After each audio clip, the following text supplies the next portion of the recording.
ज्ञान मंत्रा के YouTube channel पर आप सबों का स्वागत है। आज हम लोग सीडीपी यानी कि चाइल्ड डेवलपमेंट एंड पेडागोजी बाल विकास और शिक्षा शास्त्र के 20 एमसीक्यू क्वेश्चन को करेंगे।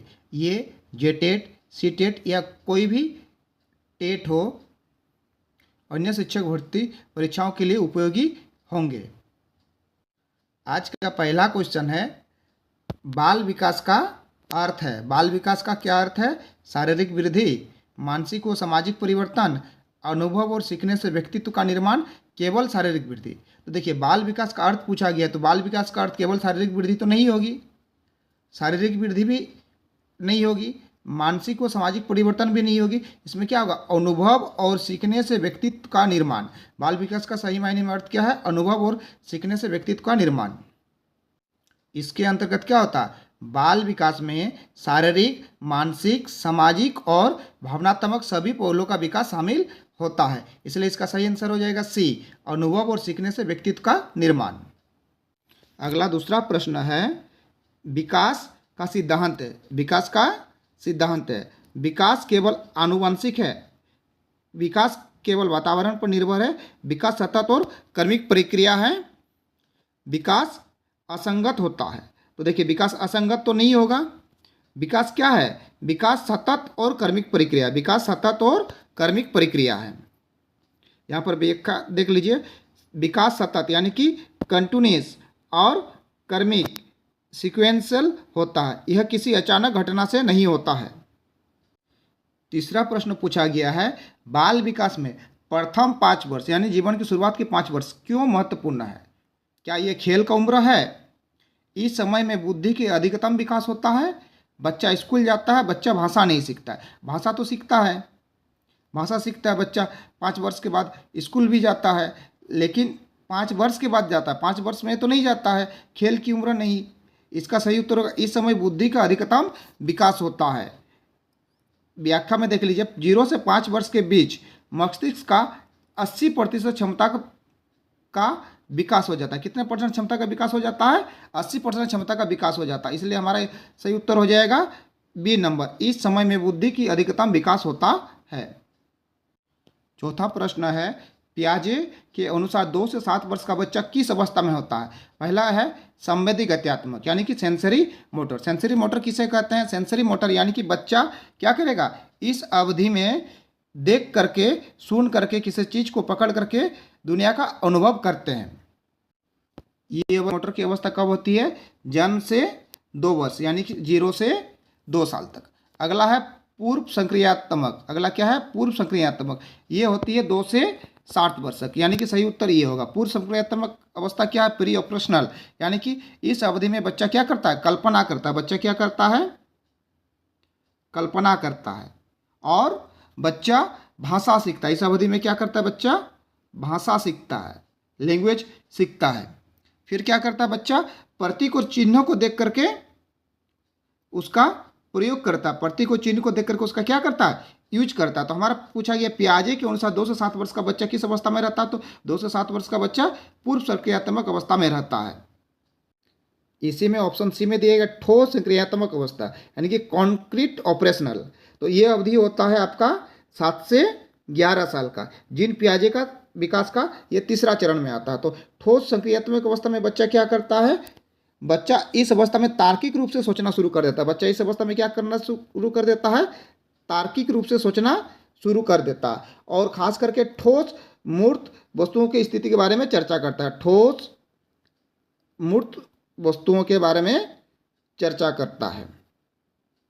अंतिम ऑप्शन में दे दिया गया है ऑप्शन डी, औपचारिक संक्रियात्मक यानी कि फॉर्मल ऑपरेशन। ये जीन पियाजे का संज्ञानात्मक विकास का अंतिम चरण है, जो लगभग 11 वर्ष से लेकर के क्या होता है, हमारे जीवन की अंतिम अवधि तक ये अवस्था चलती है। इस अवस्था में क्या होता है कि व्यक्ति अमूर्त रूप से सोचने, व्यक्ति क्या करता है?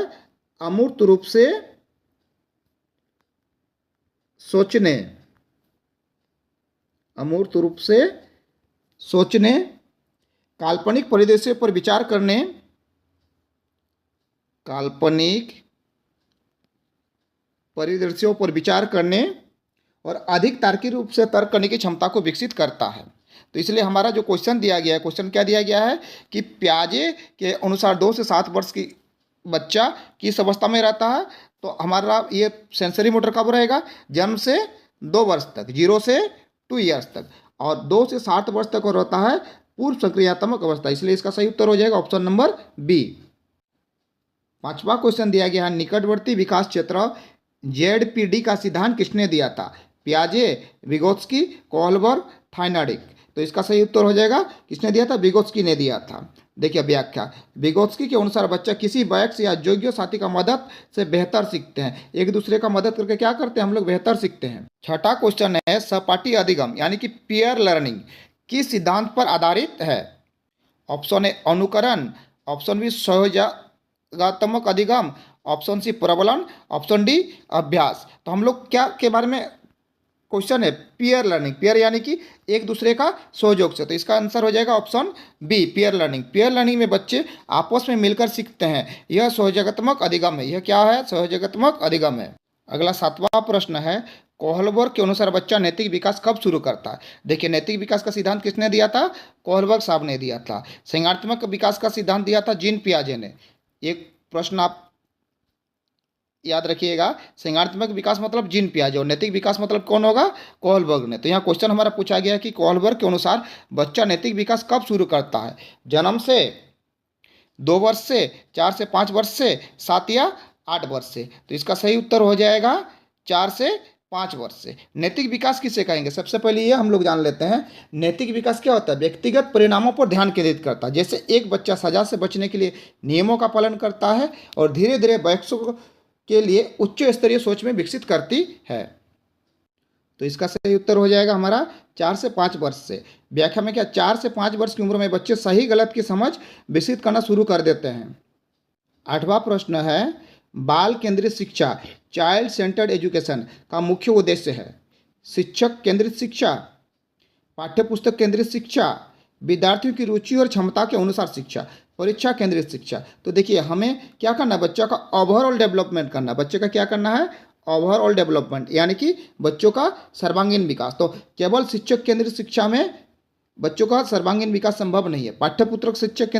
पाठ्यपुस्तक केंद्रित शिक्षा में भी बच्चों का सर्वांगीण विकास संभव नहीं, और परीक्षा केंद्रित में तो बिल्कुल नहीं होगा। इसलिए हमें क्या ध्यान देना होगा, बाल केंद्रित शिक्षा का मुख्य उद्देश्य क्या होगा, विद्यार्थियों की रुचि और क्षमता के अनुसार शिक्षा। ऑप्शन सी सही उत्तर होगा। देखिए बाल केंद्रित शिक्षा में क्या होती है, बाल केंद्रित शिक्षा में बच्चे की रुचि, आवश्यकता और अनुभव को महत्व दिया जाता है। 9वां प्रश्न है, सीखना एक सामाजिक प्रक्रिया है। कैसी प्रक्रिया, सामाजिक प्रक्रिया। यह किसका कथन है, पियाजे का, स्किनर का, विगोत्स्की का, कोहलबर्ग का। तो इसका सही उत्तर हो जाएगा विगोत्स्की का। सीखना एक सामाजिक प्रक्रिया, यह कथन विगोत्स्की का है। विगोत्स्की के अनुसार, विगोत्स्की ने कहा है कि भाषा और सामाजिक वातावरण से सीखना अधिक प्रभावी होता है। 11वां प्रश्न है, बाल विकास में खेल का मुख्य महत्व क्या। खेल का मुख्य महत्व, केवल समय व्यतीत करना, बिल्कुल गलत। शारीरिक विकास केवल, बिल्कुल गलत। सामाजिक और मानसिक विकास, ये सही है, कोई महत्व नहीं है। क्या खेल का कोई महत्व नहीं है, ये भी गलत दिया गया है। खेल के माध्यम से क्या होती है, खेल से बच्चों का टीम भावना, सहयोग और समस्या समाधान सीखता है। खेल के माध्यम से बच्चा टीम भावना, एक दूसरे को सहयोग करना और समस्या का समाधान खोजने में उनको मदद मिलता है। 12वां प्रश्न, पियाजे के अनुसार ठोस सक्रियात्मक अवस्था कब होती है, यानी कि कॉन्क्रीट सक्रियात्मक अवस्था कब होती है। 0 से 2 वर्ष, इसमें क्या होती है, संवेदी होती है। हमने पहला ही क्वेश्चन में पढ़ा है कि 0 से 2 वर्ष की अवधि को क्या बोलते हैं, संवेदी अवस्था बोला जाता है, यानी कि सेंसरी मोटर अवस्था। 2 से 7 वर्ष की अवधि को क्या बोला जाता है, पूर्व सक्रियात्मक। क्या बोला जाता है, पूर्व सक्रियात्मक अवस्था बोला जाता है। 7 से 11 वर्ष, इसका सही अवस्था होगा कॉन्क्रीट वाला कब होगा, ठोस सक्रियात्मक अवस्था, यानी कि कॉन्क्रीट ऑपरेशनल कब होगी, 7 से 11 वर्ष की अवस्था होगी। और 11 से 16 यानी कि 11 से अधिक वर्ष, 11 से हमारा मृत्यु पर्यंत तक, वो अवस्था को क्या बोलते हैं, औपचारिक अवस्था, यानी कि फॉर्मल ऑपरेशनल। यहाँ देखिए व्याख्या, इस अवस्था में क्या होता है, बच्चा ठोस वस्तु पर तार्किक सोचने लगता है। किसी भी ठोस वस्तु पर वो लोग क्या करता है, तार्किक सोच का उसका विकास होता है। ये अवस्था कौन वाला होगी, 7 से 11 वर्ष की अवस्था होगी। 13वां प्रश्न है, अंतःप्रेरणा का अर्थ है। बाहर से प्रेरित होना, स्वयं की रुचि से प्रेरित होना, इनाम मिलने पर प्रेरित होना, दूसरों को देखकर प्रेरित होना। अंत का मतलब होता है अपने आप में, अपने अंदर। तो ये तो बाहर से प्रेरित होना नहीं होगा, इनाम मिलने पर प्रेरित नहीं होगा अपने आप से, दूसरे को देख करके नहीं होगा। तो इसका सही आंसर क्या होगा? अंत प्रेरणा, यानी कि स्वयं, अपने आप में, स्वयं की रुचि से प्रेरित होना। इससे क्या होता है, बच्चा जब अपनी रुचि और जिज्ञासा सीखता है तो इसे अंतःप्रेरणा कहते हैं। बच्चा जो अपने रुचि और जिज्ञासा सीखता है तो इसे अंतःप्रेरणा। सीखना आजीवन प्रक्रिया है, यह किसका कथन है? तो ये कथन तो वुडवर्थ का है। ये कथन किसका है? वुडवर्थ का है। लेकिन यहाँ पर हमारा ऑप्शन वुडवर्थ तो नहीं दिया गया है, तो इसलिए ये कथन वुडवर्थ किसके सापेक्ष में किया गया था? एनसीएफ 2005। एनसीएफ 2005 में कहा गया है कि सीखना आजीवन प्रक्रिया है। 15वां प्रश्न है, अनुकरण किस प्रकार की अधिगम है?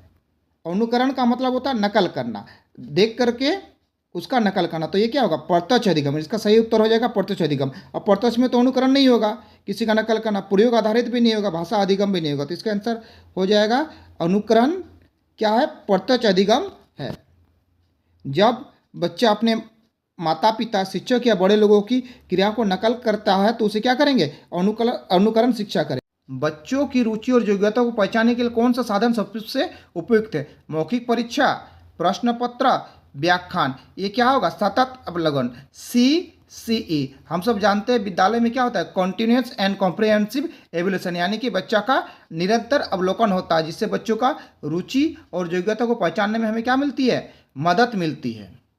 17वां प्रश्न, बाल मनोविज्ञान का मुख्य कार्य है परीक्षा कराना, बच्चों के व्यवहार और विकास को समझना, अंक देना, अनुशासन बनाना। आप लोग सोचिए इसका सही उत्तर क्या हो सकता है? क्या होगा इसका सही उत्तर? बच्चों के व्यवहार और विकास को समझना। बाल मनोविज्ञान का मुख्य कार्य क्या होगा? केवल परीक्षा पास करना नहीं होगा, अंक देना भी नहीं होगा, और अनुशासन को बनाए रखना भी नहीं होगा। उसका सही उत्तर क्या हो जाएगा? बच्चों के व्यवहार और विकास को समझना। बच्चा अधिगम प्रभावी ढंग से कब सीखता है? सबसे अधिक किस ढंग से सीखता है? डर करके। क्या आप किसी को डरा करके सिखा सकते हैं? दंड से सिखा सकते हैं। डर और दंड लगभग एक जैसा ही है, तो डर और दंड से बच्चा कभी भी नहीं सीख पाएगा। और केवल किताब पढ़ करके बच्चा सीख सकता है? नहीं, खेल और गतिविधि आधारित शिक्षा से बच्चे सबसे अधिक सीखता है। बच्चे सबसे अधिक कब सीखता है? खेल और गतिविधि आधारित, यानी बच्चे उस समय क्या करते हैं? एक दूसरे को सहयोग करते हैं, एक नई नई चीज़ों को ईजाद करता है, और एक दूसरे को क्या करते हैं? सहयोग करते हैं। परस्पर टीम भावना का विकास होता है। तो बच्चे सबसे प्रभावी ढंग से किससे सीखते हैं? खेल और गतिविधि आधारित शिक्षा से। इसका सही उत्तर हो जाएगा ऑप्शन नंबर सी। क्वेश्चन है, आत्म अवधारणा यानी कि सेल्फ कॉन्सेप्ट का विकास कब होता है? शैशव अवस्था में, बाल्य अवस्था में, किशोर अवस्था में, वृद्धावस्था में? तो इसका सही उत्तर हो जाएगा कब विकास होता है इसका? किशोर अवस्था में विकास होता है। देखिए क्या होता है किशोर अवस्था में, यानी कि एडोलसेंस में बच्चा अपनी पहचान, लक्ष्य और विचारों को लेकर के सजग होता है। इस अवस्था में बच्चा अपना ये सोच विकसित कर देता है कि मुझे आगे जा कर के क्या करना है, मेरा फ्यूचर क्या होगा। इस समय ही बच्चा ज़्यादा सोच और चिंतित होने लगता है। आज का अंतिम प्रश्न है, शिक्षक को सकारात्मक तथा वातावरण बनाने के लिए क्या करना चाहिए? कठोर अनुशासन लागू करना चाहिए, छात्रों को डांटना चाहिए, प्रेम, सहयोग और सम्मान का अवसर देना चाहिए, केवल तेज छात्रों को महत्व देना चाहिए? ये क्वेश्चन हम आप लोगों के लिए होमवर्क में छोड़ रहे हैं। इस क्वेश्चन का जवाब आप लोग कमेंट बॉक्स में लिखिए कि इसका सही उत्तर कौन सा होगा? ऑप्शन ए, ऑप्शन बी, या ऑप्शन सी, या ऑप्शन डी। जो भी सही उत्तर होगा आप लोग कमेंट बॉक्स में इसका उत्तर को दीजिए। आज के लिए बस इतना ही। यदि आप सबों को कंटेंट पसंद आ रहा है और आने वाले समय में इस प्रकार का कंटेंट आप लोग चाहते हैं तो चैनल को सब्सक्राइब कीजिए। धन्यवाद।